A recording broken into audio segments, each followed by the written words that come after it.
YouTube, welcome back to the channel. I'm your host TKK and we are back with another video, guys.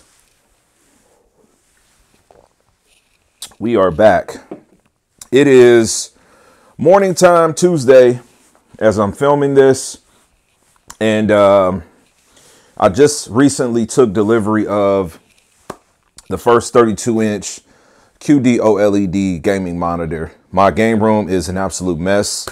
Every time I get some kind of new display, this room gets messed up and I just have to reorganize it. So it's a mess right here. This is some behind the scenes content, and I just thought that I owed it to you guys as a community to make this video. We're talking about this TV right here. This is the focal point of the video. This is a 77-inch Samsung S95C QD-OLED Generation 2, released last year, 2023, going on a year old. Got the TV out the gate, day one. You know, the back of the TV was designed where they kind of use a mallet to connect the back piece onto where the speakers and such are at. So my initial concern with the TV was that, you know, where you can see they used the mallet, there was some inconsistencies there. That holds true to 2024, I believe, from what I've seen at CES also. So I exchanged that TV within the first week. I just was like, hey, bring me another one out just in case, you know, this is some issues or something. All good. No real issues with the TV until I started connecting my gaming PC. At the time, this TV was the first that came out, so it quite literally replaced my A95K, which was in 65-inch. I took it out of the living room, put it into the bedroom, 77-inch S95C in the living room with the Clips surround system. I bought new receiver, new system, everything for this TV, built PC, all the content's on the channel. I have a lot of content surrounding this TV. I don't make TV reviews just to, you know, pop views. I like making a clear foundation around my use case, right? This is all about TKK. So everything that encompasses how I'm using it is the way that I direct and produce my content. I digress to that point. Hooking the gaming PC to the TV brought me to some issues. One of the issues I didn't like was that I couldn't use 144 hertz in QHD. I think I was the only one still to this day to really even speak on that. That was a part of a video where I was talking about PC gaming in totality as a review. So that was one thing. Number two, it's like in QHD, you could either do 60 hertz, 120 hertz, but I couldn't get the 144. The basis to that talking point was because how far I was sitting from the TV. My sweet spot, even though I got chairs all around the room, my sweet spot's about 16 feet from where the TV is. Again, my sweet spot. There's chairs closer for my kids. I have a living room, so it's for everybody, not just me. But with me saying that, I'm like, hey, man, you know, sitting this far back, instead of playing a 4K, I could play a QHD. There's obviously a lot less pixels for my 3090 Ti at the time that I had in the living room.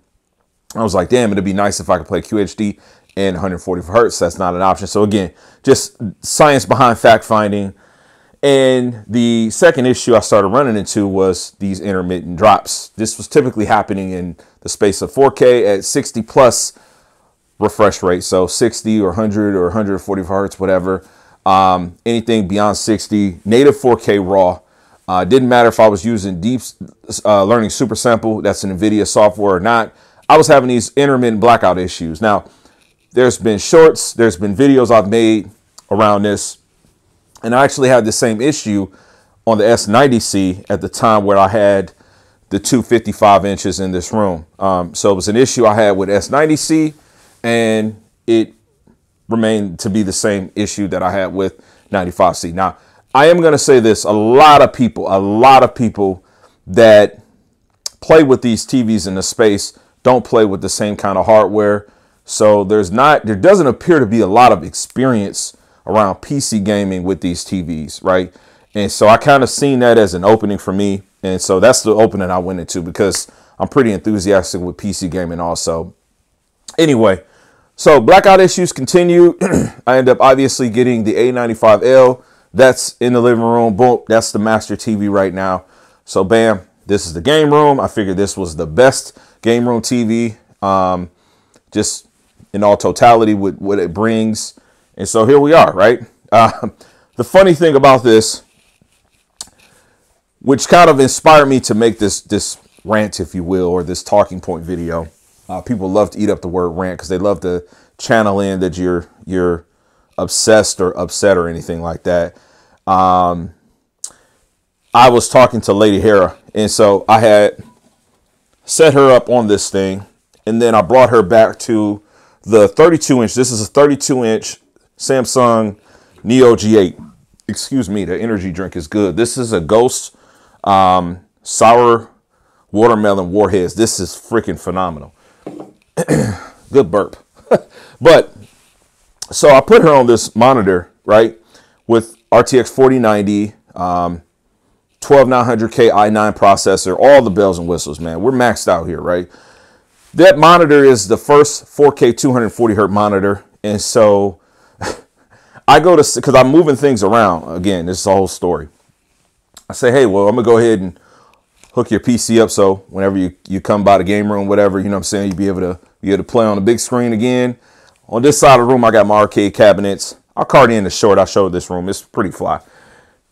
She's like, nah, I'm good. I'm like, what? She's like, nah, you know, it blacks out. I'm playing Destiny or something like that, and it blacks out on me.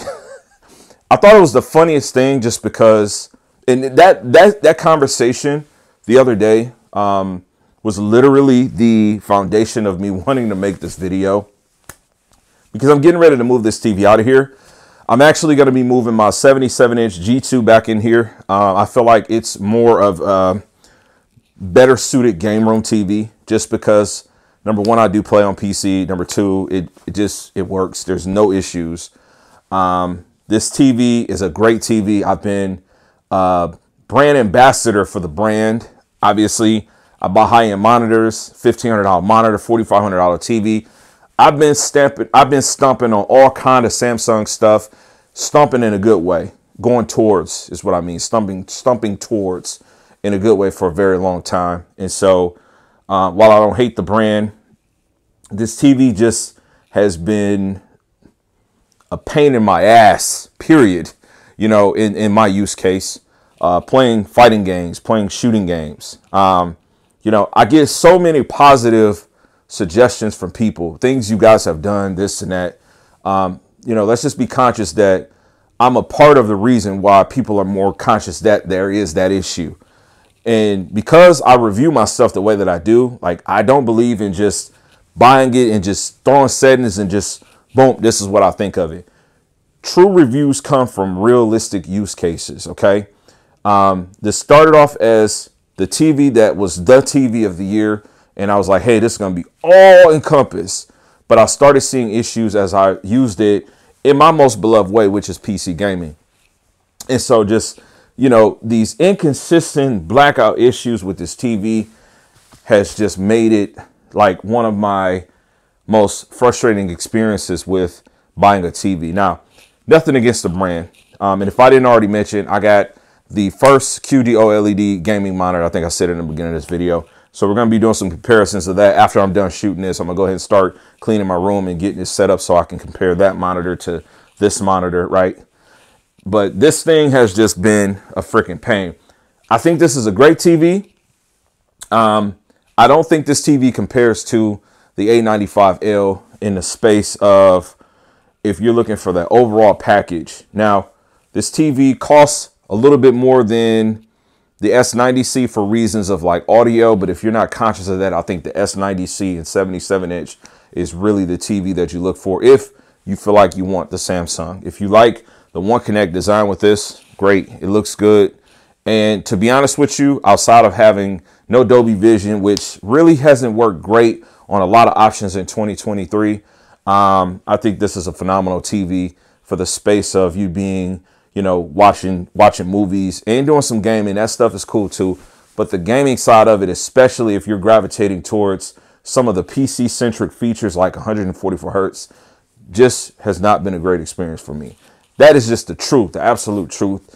It's got nothing to do with brand bias, brand loyalty, anything like that. But I wanted to make sure I kept it a buck and kept it tall with you guys, as I'm always going to do. You know, when we start getting more TVs that are coming out this year, you guys are going to get a lot of TV content. I had to make sure that I got back onto some TV stuff for you guys, because I understand what the foundation of my base is. But my channel is about everything that I'm into. I'm into a lot of technology stuff. So as I said, I'm about to start filming and getting ready to produce the Alienware QD-OLED. So we're going to be doing like quick look unboxing of that. Then we're going to go ahead and start shooting that versus this Samsung Neo Q8 G8 monitor, because those are both 4K 240 32-inch curved. Like, yeah, but that's what I got. Leave some comments. Let's have some engagement. Catch y'all on the next one. Peace, God bless, and as I always say, man, Max love. We out.